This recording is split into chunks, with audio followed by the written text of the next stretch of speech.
Okay, so this is section 5.1. Oh, that's going to be a problem.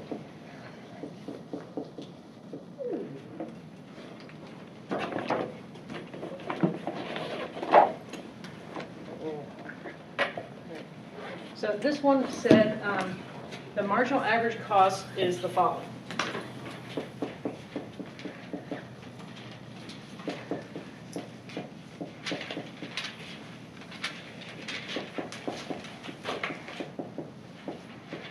Okay, so we're given that. And then it says find the average cost and then the cost function. And then what are the fixed costs? So if the first thing I'm looking for is the average function, I'm looking for the average cost function. What do I know? I know the derivative. So how do I get back to the function itself? Antiderivative. All right, so we'll do an antiderivative here. Bless you. Bless you.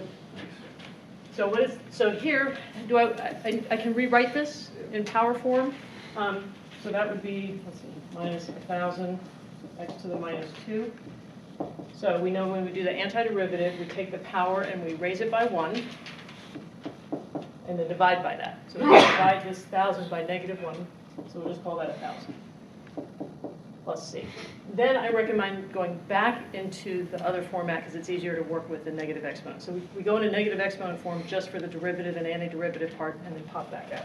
So 1,000 over x plus c. So we're not done yet until we find c. Do we have enough information to find c? Yeah, we can come back up here. This says plug in this value for x, and that will be your value for c. So 25 for c, 100 for x, plus c. So 1,000 over 100 is 10, so c is 15? Yes. Okay. All right, so 1,000 over x plus 15. Okay, so that's the average cost function. So now the question is, how do you find the cost function? And I think I put a hint on it, and the idea is we know this. We know that the average cost function is the cost function divided by x. So if I could get this into this format where it's everything over an x, then the top would be the cost function.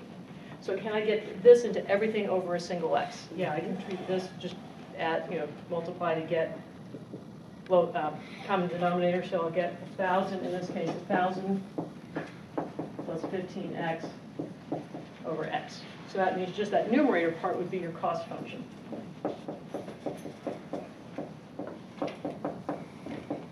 Okay, so now let's identify the pieces of the cost function. What's 15 represent?